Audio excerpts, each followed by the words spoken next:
Bismillahirrahmanirrahim.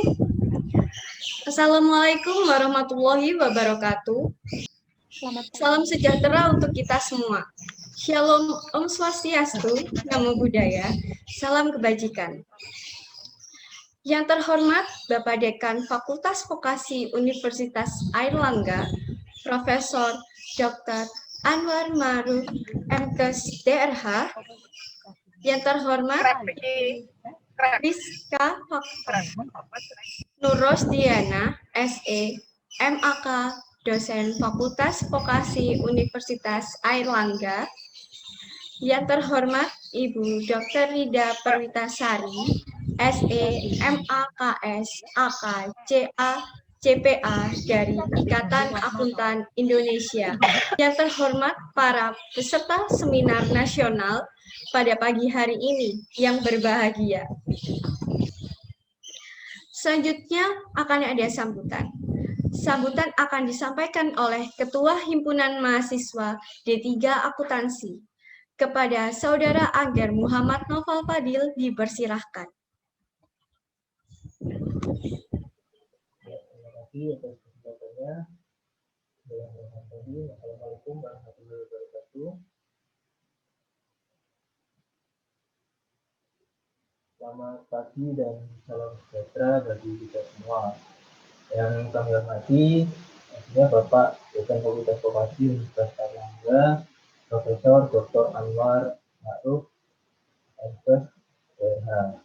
Kemudian yang kami hormati, narasumber pada acara seminar nasional pada pagi hari ini yang merupakan akademisi akuntansi dan juga merupakan dosen dari Fakultas Vokasi, yaitu Ibu Rizka Nurrosdiana, SE, MAK. Kemudian yang kami hormati narasumber pada acara seminar nasional juga pada sesi kedua nanti, yaitu sebagai perwakilan dari Ikatan Akuntan Indonesia, yaitu Ibu Dr. Rizka Perwitasari, SE, MAKS, AK, GA, GPA. Kemudian tentunya yang kami hormati semua peserta seminar nasional, baik dari kalangan rekan-rekan Universitas Airlangga, kemudian rekan-rekan di luar Universitas Airlangga maupun dari kalangan umum.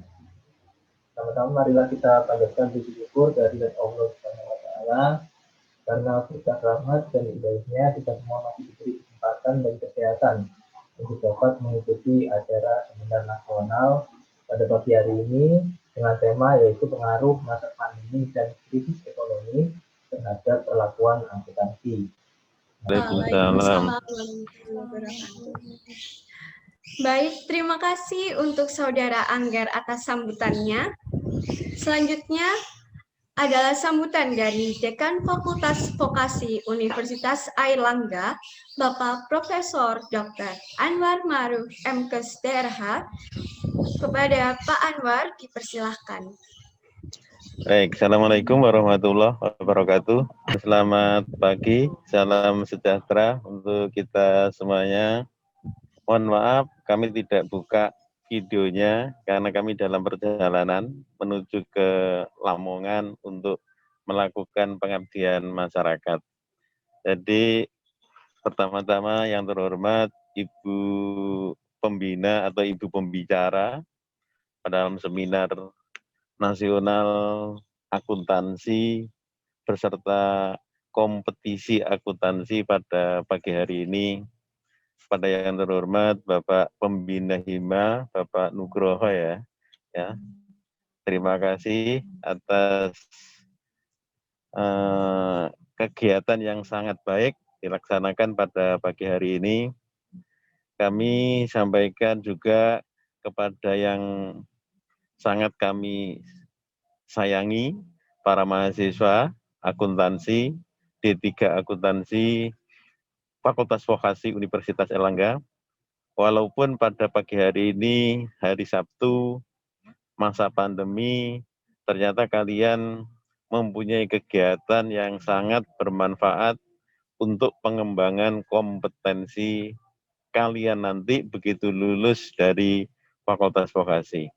Hal ini yang sangat kami hargai, usaha-usaha kalian semuanya, sehingga ini membuktikan apapun keadaannya, apapun masalahnya, kalian bisa berprestasi.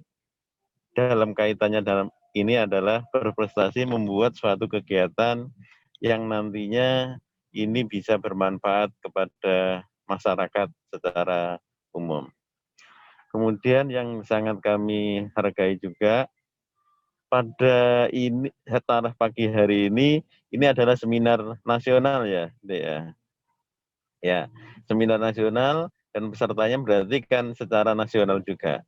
Semoga ini akan membawa D3 akuntansi menjadi D3 yang nanti sangat dibutuhkan oleh masyarakat. Mengingat D3 akuntansi ini adalah benar-benar suatu profesi yang terapan. Jadi kita berharap kalian di fakultas vokasi ini nanti berbeda dengan diploma atau dengan sarjana akuntansi. Di mana kalau diploma akuntansi, begitu lulus kalian menjadi seorang yang profesional, seseorang yang terapan. Sehingga kita berharap kalian nanti lulus pasti dicari oleh berbagai macam perusahaan. Nah, kegiatan ini berarti merupakan salah satu upaya untuk menuju itu. Sehingga ke depan sangat kami harapkan kalian mengadakan berbagai macam kegiatan, baik di kampus atau di luar kampus, atau di suatu perusahaan-perusahaan, supaya kalian bisa meningkatkan kompetensi kalian, sehingga menjadi seorang ahli yang benar-benar sudah siap pakai nanti begitu lulus. Kami kemarin juga berdiskusi dengan beberapa dosen akuntansi, ke depan kami ingin D3 akuntansi ini berubah juga menjadi D4 akuntansi.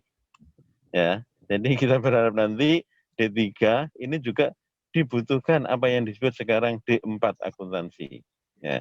Jadi nanti saudara akan menjadi seorang sarjana, tapi sarjana yang terapan. Semoga ini bisa segera terrealisir, karena kami kemarin sudah bicara dengan Bapak Ibu dosen dari akuntansi untuk selanjutnya membuat D4 akuntansi. Saya kira ini, semoga seminar pada pagi hari ini dan kompetisi akuntansi hari Minggu semuanya bisa berjalan baik dan sukses. Selamat berkompetisi, selamat berseminar. Terima kasih. Assalamualaikum warahmatullahi wabarakatuh. Nah, kesempatan kali ini saya diminta oleh panitia untuk menyampaikan materi tentang pengaruh masa pandemi dan krisis ekonomi. Nah, saat bicara tentang krisis ekonomi ini pasti langsung ingat tentang krisis moneter tahun 98, kemudian ada juga krisis di tahun 2008. Nah, sebenarnya apa sih krisis ekonomi itu? Krisis ekonomi itu adalah keadaan di mana perekonomian di suatu negara itu mengalami penurunan secara drastis. Gejalanya biasanya apa? Penurunannya itu biasanya di kemampuan belanja pemerintah, kemudian juga biasanya jumlah pengangguran itu 50%, lebih 50% dari jumlah tenaga kerjanya. Kemudian adanya penurunan konsumsi atau daya beli dari masyarakat, gitu ya. Kemudian juga ada kenaikan harga, umumnya begitu. Kenaikan harganya biasanya nggak terbendung karena memang saat krisis ekonomi itu antara supply dengan demand-nya itu memang nggak seimbang. Gejala lainnya dari krisis itu biasanya penurunan pertumbuhan ekonominya melambat gitu ya. Umumnya juga diikuti dengan nilai tukar yang turun drastis atau seringkali nggak terkontrol, naik turun gitu ya.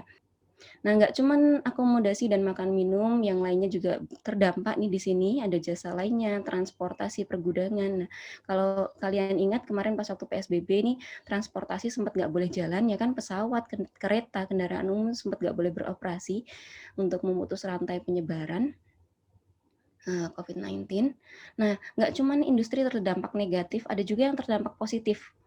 Nah, kalau kita tahu industri telekomunikasi contohnya, ya, yang sekarang kita sedang gunakan jasanya, kita pakai Zoom, ya kan? Ingin bertanya pada Bu Rika, apakah ada pengaruh yang signifikan untuk laporan keuangan itu sendiri, Bu? Tadi kan ini termasuk adjusting event di 2020 buat laporan keuangannya atau enggak? Langsung saja kami persilakan kepada Ibu Rizka untuk menjawab. Oke, ya terima kasih Akmal ya. Tadi ya. Ya, oke, terima kasih untuk pertanyaannya. Nah, kalau kita ngikutin yang tadi sesuai yang sudah dijelaskan tadi ya, kalau untuk laporan 2019 ini memang pandemi COVID-19 itu kan mulai dari Januari di Wuhan, ya kan? Kemudian kalau di Indonesia malah mulainya Maret gitu ya. Makanya kalau untuk yang 2019 ini kita nggak masukkan dia, nggak kita golongkan dia sebagai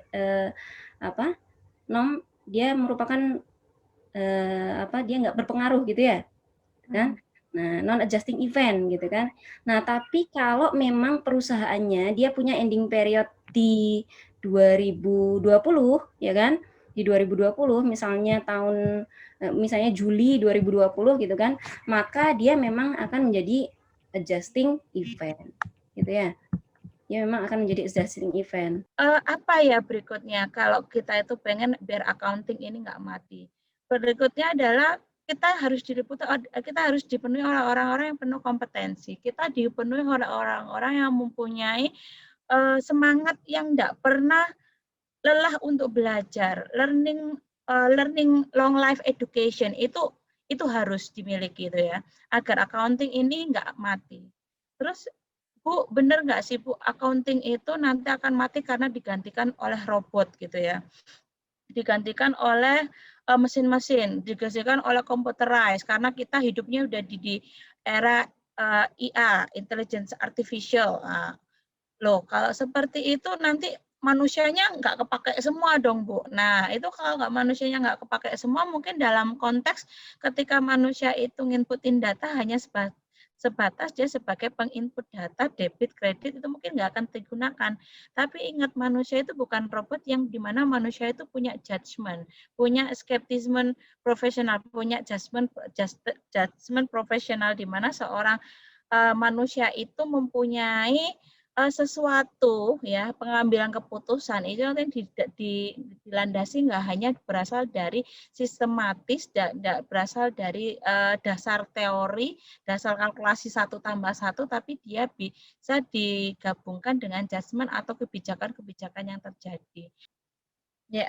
Kita ngomongin next bagian standar akuntansi yang baru PSAK 7172, nanti saya akan juga sentil sedikit masalah PSAK 8 ya. Ini merupakan PSAK baru yang lagi hot-hotnya, harusnya dilakukan di tahun 2020, efektifnya akan tetapi karena ini terjadi pandemi seperti ini, penerapannya jadi ada sedikit relaksasi. Dewanto untuk bertanya. Iya, baik, terima kasih Kak Moderator atas kesempatannya. Saya ingin bertanya kepada Bu Rida, yaitu mengenai penerapan PSAK.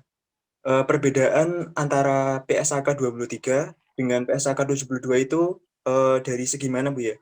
Kan sama-sama dalam pengakuan pendapatan. Terus pertimbangan auditor dalam memilih penerapan PSAK ini, 72 atau 23 dalam pengakuan pendapatan itu, pertimbangannya itu dari segi mana saja, Bu ya? Terima kasih. Ya, langsung saja kami persilakan kepada Ibu Rida untuk menjawab pertanyaannya.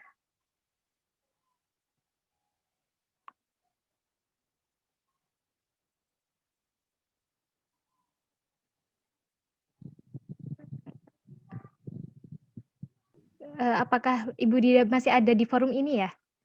Permisi Ibu. Oh ya, sorry, ke-mute suaranya, sorry. Oh, ya. Baik Bu.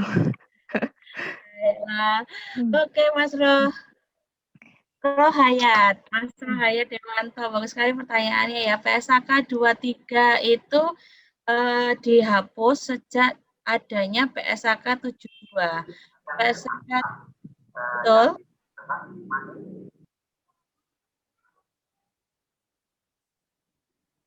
Halo? Iya Ibu.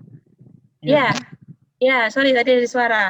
Jadi esensinya PSAK 72 itu adalah mengubah cara pengakuan pendapatan kontrak yang tadinya tentang rigid atau rule base, yaitu menjadi principle base, di mana kontrak itu ya kan, pengakuan pendapatan kontrak itu sekarang berdasarkan besaran pada uang muka yang sudah diterima. Jadi kalau dulu di PSAK 23 itu pengakuan pendapatan itu kan biasanya kalau kita menjurnal itu kan kas pada pendapatan atau uang muka pada kas pada uang muka gitu ya, atau kas pada pendapatan gitu ya. Nah, kalau hari ini tuh dia sudah stated sekali berbicara pada standar baru pengungkapan pendapatan itu dilakukan secara bertahap, itu dilakukan yaitu pendapatan pada kas pada pendapatan. Jadi besarnya itu dia berdasarkan pada titik tertentu pada kontraknya.